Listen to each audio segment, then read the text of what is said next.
Welcome to another episode of Her Expat Life. Here on our YouTube channel, we cover all topics that are of interest to female digital nomads, entrepreneurs, and women who are trying to advance their global lifestyles. Her Expat Life is a global boutique agency that serves our customers by offering advice on all things related to moving abroad, from career advice to membership programs to co-living and co-working spaces to recruiters and headhunters. We have it all. So please go to our website if you want more information as to how we can help you. And today we are tapping into a very interesting topic that a lot of people have been discussing, and that is how to buy property in Portugal. So we've gotten quite a few requests on covering this topic, and today we have Antonio Barbosa with us, who is going to help us unpack everything that we need to know in order to make an informed decision on how best to buy property in Portugal. So I'm just going to tell you a little bit more about Antonio. He is a realtor with more than 20 years experience in real estate. He will let you know that he doesn't sell homes, he fulfills lifestyle dreams. And this is indeed true because he's helped over 500 families relocate and find their perfect home in Portugal. He prides himself in being part of the decision of more than 500 families, like I mentioned, making Portugal their new home. In addition, he considers his biggest achievements in life the personal and business relationships that he has built, that has led to long-lasting friendships, not only with his esteemed clients, but also amongst his distinguished colleagues. He's also a world traveler and a foodie. So if you need a solution for where to have dinner, to go on to vacation, or where to buy your next lifestyle property, he is your person. And we are so happy to have him here today to help us discuss everything related to buying property in Portugal. Antonio, welcome and thank you for taking the time to chat to us today. Boa tarde. Hello, Alexia. Hello, everyone. And happy to be here and share our beautiful Portugal and what you need to do to start packing and move here. Perfect. Antonio, before we kick in, is there anything you'd like to add about your business and what you do and your offering? Well, I would probably just highlight the name of our company, which is Infinite Solutions, and it's all about the solution. Never a problem. Problems moving here. That's what we do. We solve problems. It's all about solutions. So that's very happy for the brand and the name, and it's all about really just adding value to our clients, or we call friends, our business partners, and or even human resources. That's what it is, adding value. So happy to be here, Alexia. Perfect. Thank you so much. Okay, before we get into all the nitty gritty details about what people need to know, tell us why Portugal? Why is Portugal a good place to invest in buying property? Well, I would tell you there are over 500 reasons why, but I'll keep this to five. Okay. Perfect. And number one has to do with satisfaction. Portugal, um, uh, 80% of the people who visit Portugal year after year come back, and some do make it their permanent home. Okay. Once you sample the people, because that's what it's about, Portugal is the people. Once you sample our gastronomy, our food, our wine, you'll say, wow, you think of investing or moving and buying property here. People think of it as numbers, as it makes sense. When you put all that together and you really experience the satisfaction of the people that visit, then it's definitely it's a no-brainer. The number two reason has to do with sunshine. Portugal has over 3,300 hours of sunshine per year, Wow. making it one of the highest rates in Europe. Okay, as and definitely sunshine. Who doesn't want a little more sun in their life, right? Absolutely. But the third reason has to do with the simpleness of the visa processes, okay, and some benefits, tax benefits for people to make Portugal their home. And we could deep dive into them as we go along in our call. But for sure, that's probably the third reason. The fourth reason has to do with values. Okay, Portugal is by far one of the most affordable, cheap. Mhm. No, cheap is not the word to be used, but affordable, most affordable Western European countries. And so, definitely, when you factor in the cost of living, and that cost of living is associated with the quality of life, for basic goods, whether you're renting a property, buying a property, it's still affordable. Okay, so and then probably most people would argue with me, say this should be the number one reason. But again, I can give you over 100, but I can always keep it to top five, Alex. And the fifth reason has to do with safety. This is not an opinion; it's a fact. Portugal is one of the safest countries in the world.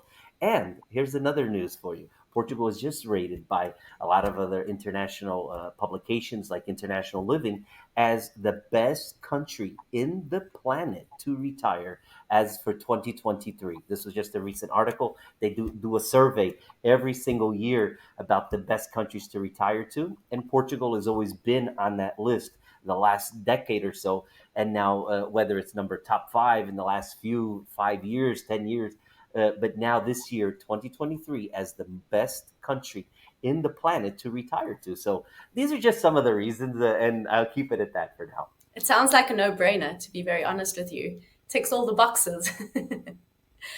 And on that Absolutely. note, tell us, what are the current market conditions like to buy property in Portugal? It's the beginning of 2023.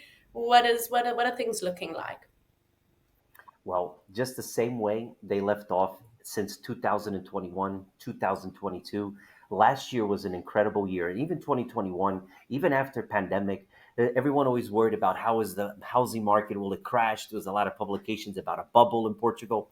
You know what? There's too many people out there with a lot of crystal balls, but they forget to figure out many important things. And that is that Portugal right now is the place to where people want to go. So it has all to do with supply and demand, and there's a lot of demand for people wanting to live here, whether they want to rent, whether they want to buy, they want to make Portugal their home. Digital nomads. Okay, there's a lot of people that are considering Portugal right now at the moment. So the all the values and the market, like last year we had an average of about 10 to 12% increase as of year on year. And before this year, the 2022, this year we're looking at those numbers again because of all the supply and demand. And when you factor in a lot of people, like right now, Portugal is on the map. And so definitely it's all about supply and demand. And we will see the numbers of the market appreciating in value consistently as it's been doing since pretty much 2012 after the financial crisis, where everything kind of just tabled off. We're having probably seeing right now because of the higher interest rates for anyone wanting to buy property using a bank. Of course, there are some challenges there, Yeah. like anywhere else in the world. But if you are looking at it where you're either investing here and you have the capital to do so, even borrowing, we'll get into that if you like later as well, about anyone that can borrow from a bank here Yeah. as well. But still, they're competitive interest rates. And I think over the years, what happened is that we've been accustomed to having cheap money to be lent. Now they're getting back to normal values, and so we have that's the only challenge here for Portugal at the moment is the higher interest rates because the people looking to buy, that's not going to change, and the value is rising, that's not going to change. Perfect. Okay, so can you talk us a little bit through the process of buying a property in Portugal, from the beginning right up to when it is finalized? What can people expect? Okay. Buying property anywhere, it doesn't change. Real estate is real estate. It's not going to change the formalities where you contacting a professional, a realtor first, of course, without a doubt, searching. The most important thing to keep in mind when looking to buy a property in Portugal has to do with location, Alexi.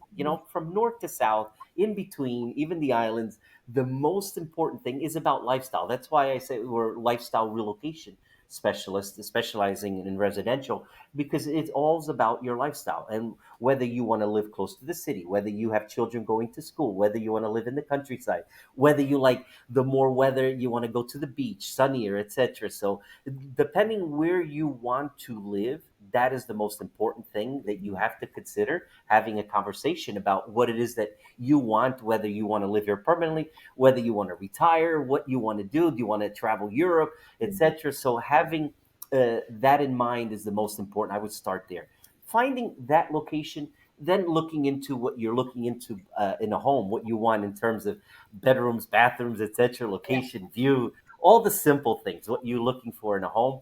Once you have that down packed and etc., once you find the right home, presenting an offer, it's accepted, going through the formalities of doing, of course, a legal representative, a lawyer, having putting an offer in, doing what's called here the exchange of contracts. The acronyms is Mhm. CPCV. In Portuguese, it's Contrato, Promessa, Compra e Venda. And that is basically you promise to buy and the seller promises to sell. Okay. It's a binding agreement. You give a down payment. You all the terms and conditions, like all the contingencies, whether if you're going through a bank process, the loan, whether you want to go, and definitely recommend getting a home inspection. Buying a home here, don't buy everywhere. Buy getting a home inspection. Yeah. So all the contingencies are listed on this agreement, and then you set a closing date, and then from the closing date, done in a notary, then the property's registered in your name that same day. It's done automatically, paying the taxes, the property transfer taxes. Everything is done simultaneously on that same day with the notary. So it's a relatively simple process. Everything is registered, the property in the land office registry. If there, you know who the title search is, who is the actual owner, they have to be there. So all the due diligence that needs to get done in finding the actual owners, etc. So all that's done by the notary. And even before then, your legal representative, when you're doing the exchange of contracts, that naturally should get done. I always say that we focus on real estate, and the legal professionals that we are part of our team that do the real estate law, and always having a legal representative, of course, you will need. One thing to consider, because if you are a non-resident, Alexia, Yeah. of living in, okay, which is very important. It's probably something that definitely, and no, you don't need to buy for you to buy a property here. You don't need to be a legal resident, but if you want to live here, stay more than 90 days at a time, because anyone that is non-European, if you're living in the US or United Kingdom for that matter now, or anywhere in the world, a non-European Union citizen, you will need some sort of residency status if you're going to stay in Portugal or in the European space for more than 90 days at a time. So that's one of the reasons why the easiness, or the reasons why to consider Portugal, is that we have various visa processes, okay, that can handle that. Because if you're just going to come as a holiday property, etc., that's something else. But if you're going to live here and you're going to spend more than 90 days at a time, you got to have residency status, and that's done through a visa. Whether you go through the golden visa or the passive income visa, the digital nomad visa Yes. as well. And so there's those things are definitely well to be considered before even buying a property, because if you're going to live here permanently, you have to have that residency status. And so, but it's a pretty simple process no matter where. We don't have, it's very different, like in the US, for example, like we don't have escrow accounts, because the down payment is given directly to the property owner. Okay. Okay, but it's a binding agreement where if you back out, you're going to lose your deposit, but the seller cannot sell it to anybody else. Otherwise, they have to give you double your down payment back. So there's certain legal parameters that are covered within that framework of doing the promise to buy, promise to sell agreement. So relatively easy process, and of course, and then even I would recommend, there's so other, when you're thinking about buying a property here, there's three basic, sometimes even four, professionals that you always you need to have on your side. That is a realtor, that is a lawyer, sometimes even a mortgage broker, sometimes definitely the currency exchange broker, because that could be the difference, right? How Mm. the currency exchange can do as well. And also, most importantly, of course, and your realtor can provide, then having an engineer to do the survey on the property, home inspection, etc. So having that realtor to guide you definitely is a way to go, because they go from A to Z, and every single process, that way everything runs smoothly, and you can make it and call Portugal your home. So Perfect. Let's discuss a little bit more about the realtor, because we were talking offline before this about how a lot of people who are not from Portugal, expats and foreigners, might be a little bit hesitant or skeptical or worried about taking this leap because it is unfamiliar territory. So, one of the tips that you gave was to get a realtor. So, can you explain to us why this is so important and why this is a key component in giving someone peace of mind throughout this process? sure, love to, Alexia. One of the few misconceptions about being a real estate agent, we're otherwise called a realtor. Okay, and a realtor is a brand. And you are a member of the National Association of Realtors. Okay, and there is a strict code of ethics associated. We are well over 2 million members worldwide, 1.8 or 1.9 million almost in the U.S. So you have someone to. You're part of an organization. If somebody is behave has you have a problem or anything, you always have somebody to write or talk, etc. So you're working with a professional. Not to say that if you're not a realtor, you're a real estate professional. There's nothing wrong with that. I work with them. I work with top real estate professionals all over the world. They're not members of the National Association of Realtors. We do, but it's just that there's a strict guide and a code of ethics to be taken into consideration. And because everywhere else where you have and throughout the world, not only here in Portugal, throughout the world. So if you're looking, always you can look, always and because in Portugal, real estate professionals are not licensed, only brokers. Okay, so if definitely find out what the broker's license. It's called the AMI license. It's issued by the governing body, which is the acronyms INCI, and you can verify it on the website and see if they're valid, etc. If there's any disputes or anything, you can find it. So you need to find somebody that's a licensed broker, because real estate professionals licensing is not required here. So they have to work through a broker. Okay, and they are governed by there's a governing body here in Portugal as well. And so, but there's a distinction to be made between a realtor and a real estate professional, only because of the strict code of ethics that we abide, and that there is an organization. It's the biggest trade organization in the world, and so definitely being a part of that organization is something to anyone would aspire or should look when they're looking for a professional to work with.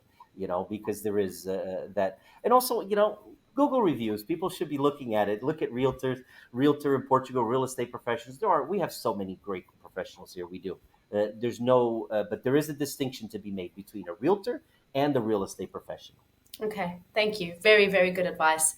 I'm sure a lot of our listeners will appreciate that, just knowing the tips and the insider info on that.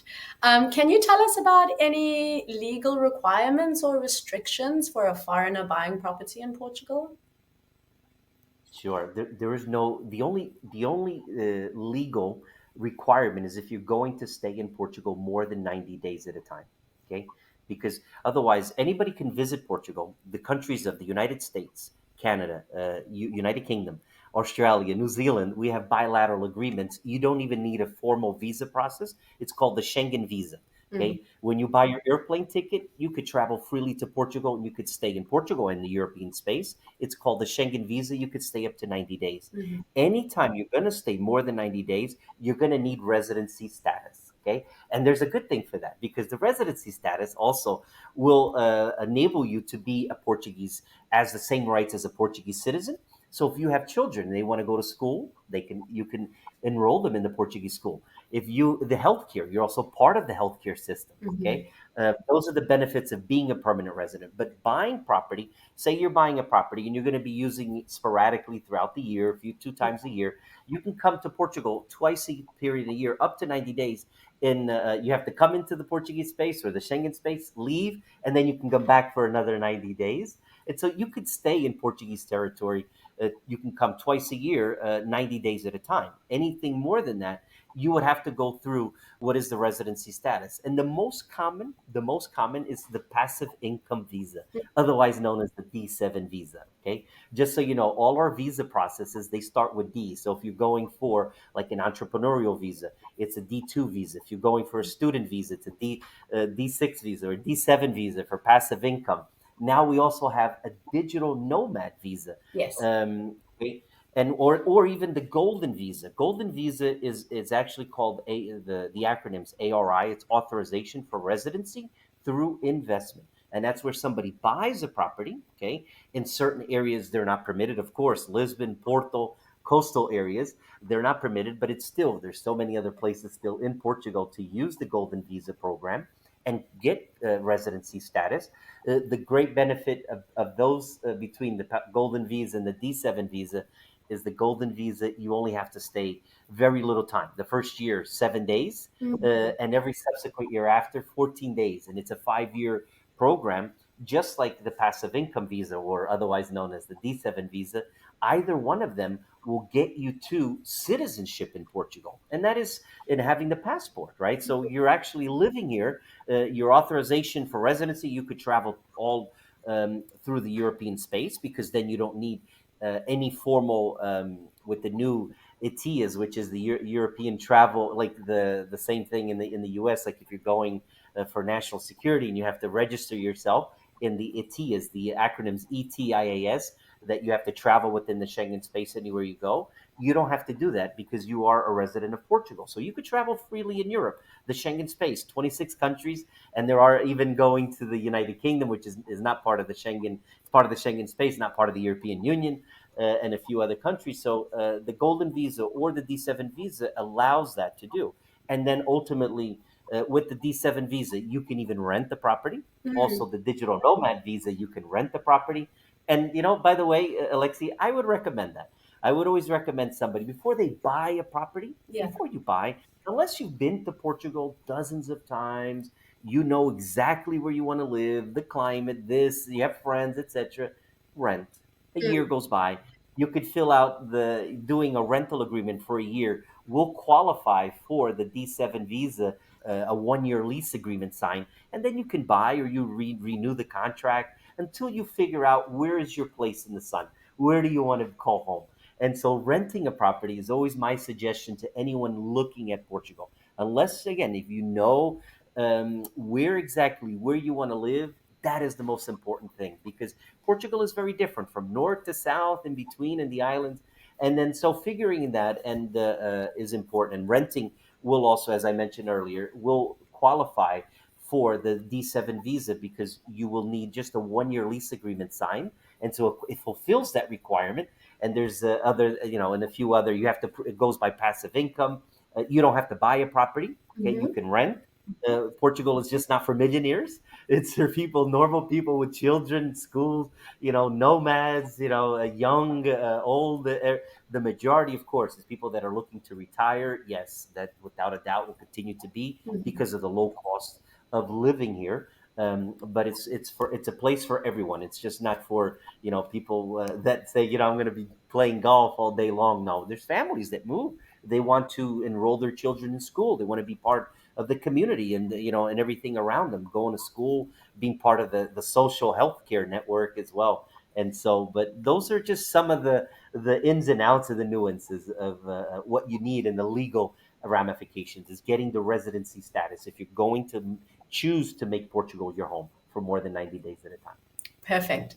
Okay, so this segues very well into my next question, which is, can you give us just a little bit of an overview on the landscape for those that have never been to Portugal? How does the north compare to the south? What are good little spots for people to consider? The islands, which some people might not even know about. So just give us a little bit Mhm. of an overview. What does Portugal look like? I love it. Love the question. Real estate is real estate, and it's all about real estate is about people. It really is, Alexia. Right? Real estate is all about people. Little to do with homes. And what I love to do is talk about Portugal. Portugal has been my home for the last 20 plus years, and I love discovering it. Being an expat myself from the U.S., discovering it from north to south, in between. That's a lot of the value that we can add. I and my team, we can add, because we know whether it's in the north. And I would say the north is definitely one of Portugal's best kept secrets. Okay, not too many people know about it. I would compare.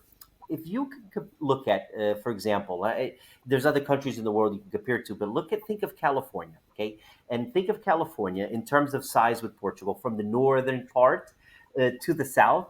In terms of weather, whether it's a little more chillier up north, there's no snow. We don't have snow unless it's in the high cap mountains and everything. More mountainous regions. It's the riverside. It's characterized by the riverside, the countryside, the mountainside, oceanside, because we do Mm. have the Atlantic. Yeah. But bring a wetsuit because it is cold. But believe it or not, even in the north or south, unless you're in the south and it's a little warmer, it's the Atlantic, so it's going to be cold. It's if you're looking for that warm water like the Caribbean or in the Mediterranean, the Atlantic in Portugal, the coast there, maybe in the Algarve, absolutely. Even in the islands of Madeira as well, or the Azores, as there, then maybe you could do a little bit of swimming. But in the Atlantic, it is cold.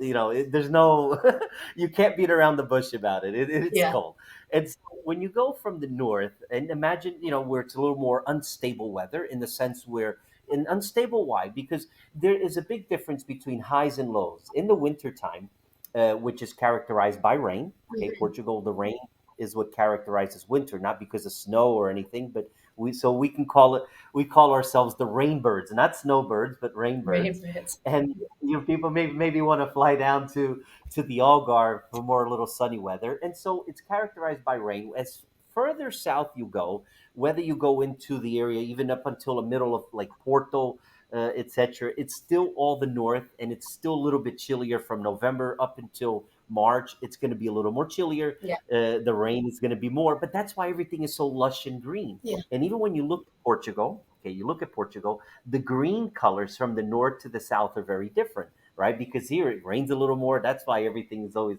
lush and green.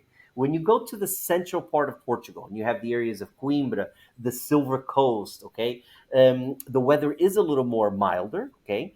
It's still and those are also another area to consider, and I would definitely, lots of areas, lots of smaller little cities, and also very UNESCO World Heritage sites like Óbidos, like Caldas da Rainha. That Silver Coast is very attractive because you're close to Lisbon. You're about an hour or plus, hour and a half, hour and 20 minutes from Lisbon, and say another hour and a half from Porto, or less than 2 hours from Porto. So you're right in the middle there. So it makes it very attractive. And the coast there, and also you have the interior parts of Coimbra, Santarém, that interior there, which are just hop, a skip, a jump from to the coastline. And so then going towards a little further south, you have the more metropolitan area of Lisbon, Cascais, Sintra. That's Cascais is like where the royalty used to spend their weekends and their homes and their holidays. It's known for that. It's like say that our Riviera, right? Our Cascais is our Riviera of Portugal. Sintra is like the magic fairy tale part of Portugal. When you think of castles, forests, it's enchanted, and just different area. You think of Sintra. Sintra, that's what it's famous for because of all the beautiful palatial homes. Lots of also close to Lisbon and Cascais there, and then you have Lisbon as well. Lisbon is the city, the biggest city, the capital of Portugal. Definitely, it is. What can we say? That Lisbon has it all. It does. Even Yeah. Porto is the second biggest city. I didn't talk a little bit about Porto, but Porto, I forgot. Porto is characterized probably by a big industry of the wine sector in the Douro region. Okay, and the world-renowned port wine. There's always to do there, etc. It's a city that. Also definitely to be actually, Alexia, I don't know if you know, but and people watching, it was actually voted as of last year for the best city world in the world by the World Travel Award. So Porto's coming up Amazing. more and more. Yeah, It's a definitely. beautiful And so city. It's a beautiful city. it is. It really is, and it characterizes by also by the weather. It's a little bit unstable, and so when you're down by the central part, Lisbon, that area there, and even the southern part of the Algarve, the weather is more appealing. There are more sunny days. It's unstable. It's more stable. Where, for example, like you have in the winter, and that's the big difference. Is that, for example, like you can have a nice sunny day. Even like today, I look out and it's a beautiful sunny day. We're in the height of winter per se, right? Yes. It rained a little bit in the morning already. All right. Now it's a beautiful sunny day. It's like right now, I think it is around 12, 13 degrees Celsius, right? Um, and the difference is that the highs and lows, from during the morning and night, that's where it's a little colder in the morning, a little colder in the evening, but during the day it's a beautiful sunny day. But once you're in the south and you're in Algarve, the Algarve region, or Lisbon, the central and south, the weather is more stable. The highs will be the same throughout Portugal, but the difference is in the morning and at nighttime. That's probably the biggest only difference. It is, of course, and then you have more where it may be raining up here, but it's nice and sunny down in the Algarve.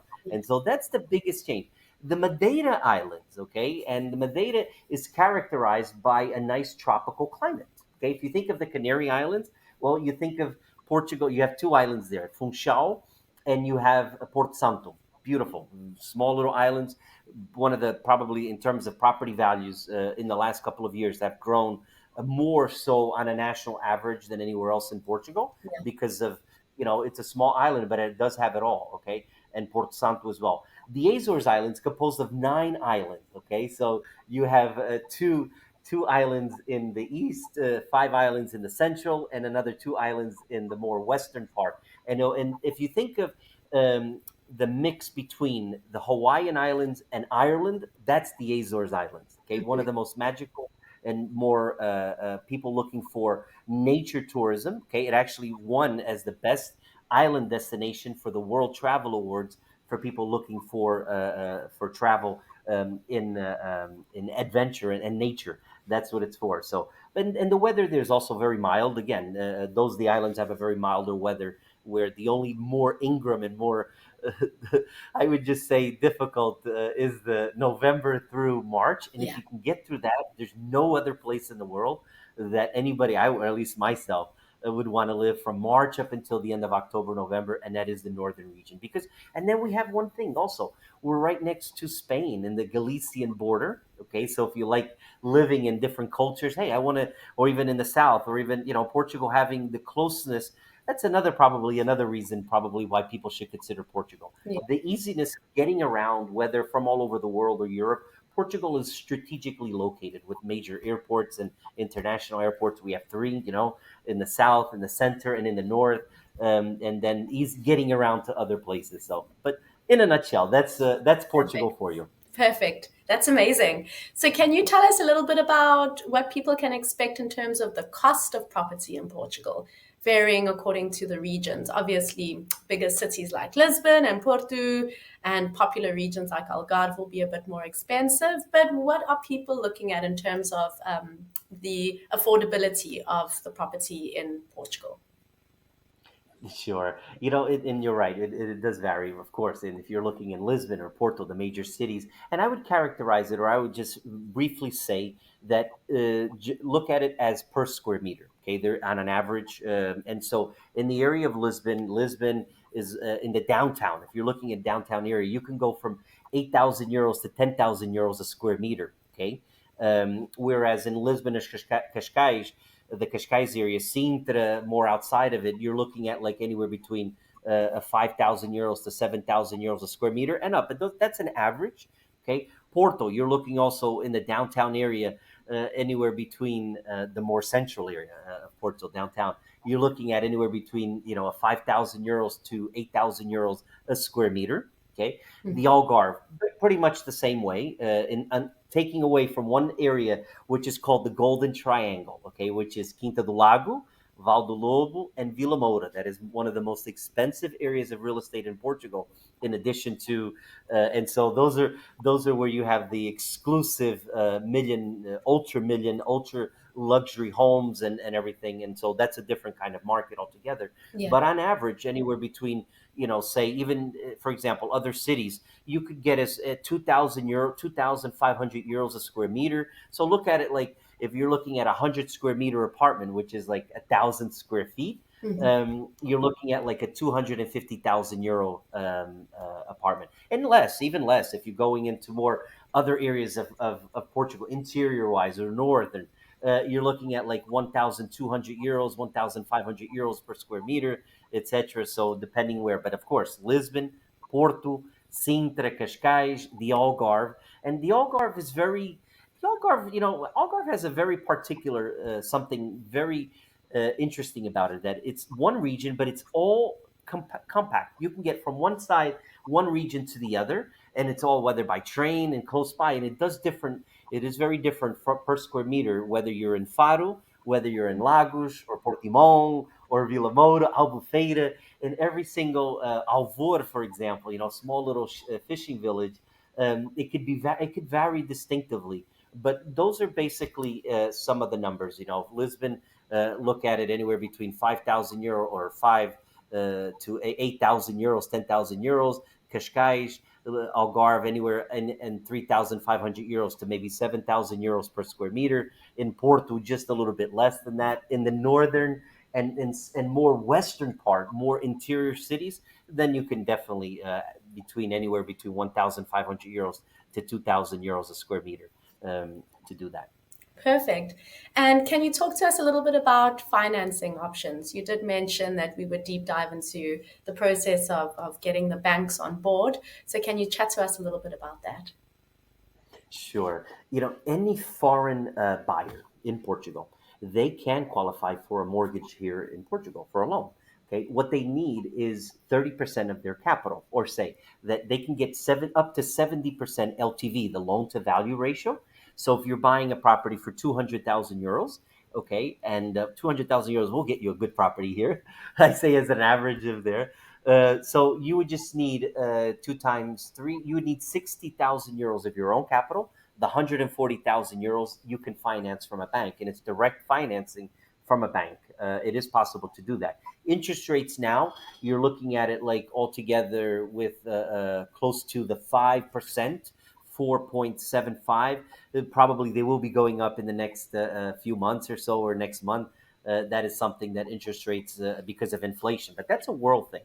That's not, we're not immune to what happens in the rest of the world. So but it is possible for a foreign buyer to get up to 70% LTV, the loan to value ratio. So getting just have you would need 30% of your own capital. And to be honest with you, sometimes it makes sense to use the bank. You can leverage your money, whether you want to invest it in other, you want to diversify your portfolio instead of using your own capital all the time. And some people, believe it or not, most of our clients, they do have their own capital, and whether they're selling off a property elsewhere and they're moving here.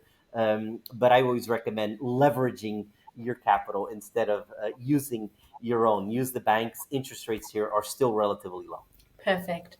And my next question for you is regarding any tax benefits or incentives, tax incentives that foreign buyers might enjoy by purchasing property in Portugal.